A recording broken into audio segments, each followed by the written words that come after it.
Hello and welcome. I'm Lorraine Driscoll, and this is Building Better Brains, where each week we explore the root cause of why your child might be having a hard time learning and behaving, and what you can do to help so that your child doesn't just manage a challenge, but actually kicks it to the curb.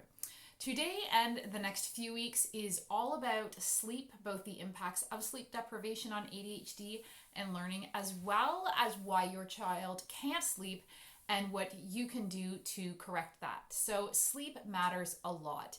It's super easy to underestimate its value amidst all the other ways to help your child focus, learn, and behave better. But trust me, sleep is definitely not something you want to overlook or put off and address later on. And, just kind of that, well, when other things sort itself out, we'll deal with that. Because sleep could be the biggest part of the equation. The impact of quality sleep has been widely researched for decades, and for good reason. Improving sleep quality without changing anything else has astounding effects on learning, behavior, and mood.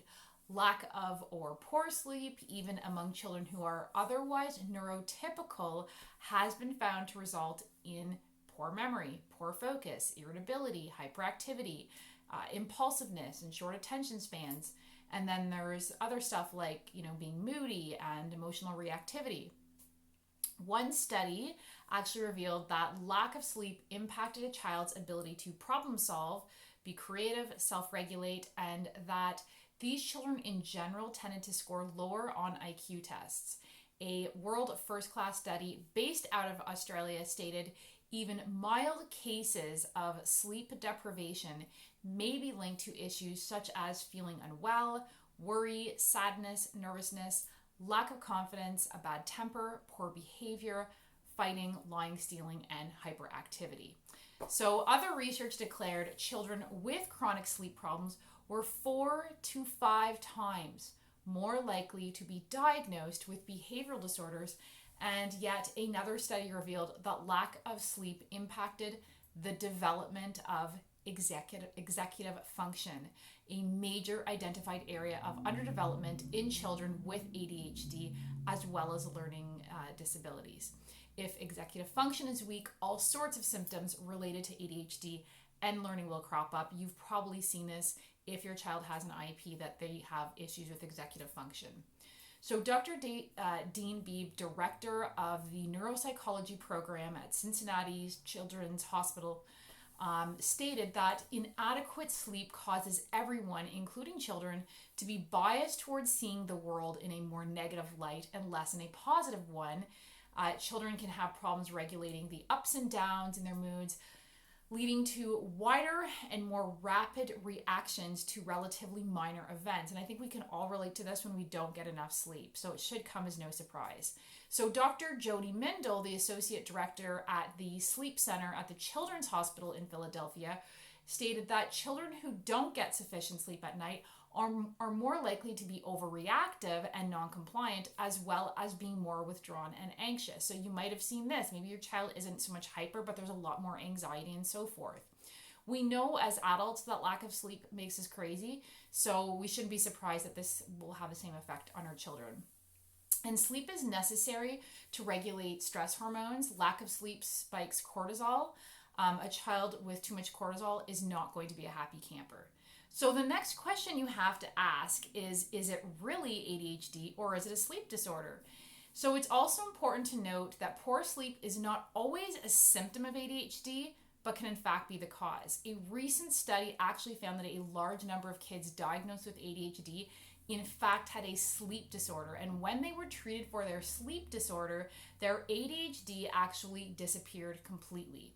They lost their diagnosis. So a child who is lacking sleep is also probably going to be sick more often. And while at first glance that might appear to be irrelevant to behavior, it's in fact quite the opposite. The connection between sleep, your child's immune system, and their behavior is now irrefutable as far as science is concerned. And if you haven't been on my website and you've read my article about how the immune gut axis plays a significant role in autism and ADHD, then it won't be hard to understand why your child being sick can result in a major decline in the ability to focus, learn, and self-regulate.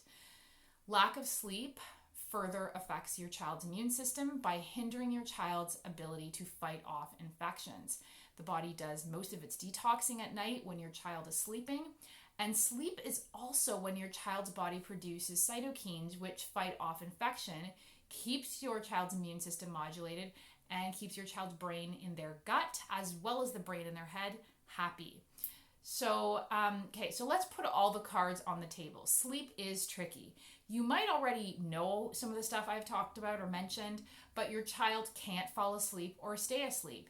You might assume your child is actually getting enough sleep if it's not affecting your sleep. Some moms, tell me they complain it takes them hours to get their kids to sleep, but at least they know. Other moms have no idea that their child is constantly waking or that they take a long time to fall asleep. That was the case with my own daughter.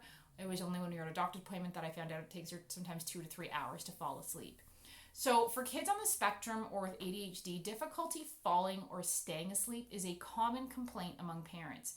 If your ADHD child has been in chronic sleep deprivation for months or even years, then it's easy to dismiss their symptoms as being, just part of the ADHD. So trying to figure out what came first, the chicken or the egg, is irrelevant. That will become clear when we address how to improve your child's sleep. So stay tuned for next week's episode of part 2 of my sleep series, where I will outline what you can do to help your child fall asleep and stay asleep. If you're wondering what the root cause might be of your child's challenges and you want to learn more, hop onto my website and take the quiz. I'll post the link in the comments below. You can also schedule a free 20-minute Better Brain Breakthrough session where I will help you identify 3 challenges you can make today to help your child move beyond their limitations and soar to their full potential. Thanks for listening.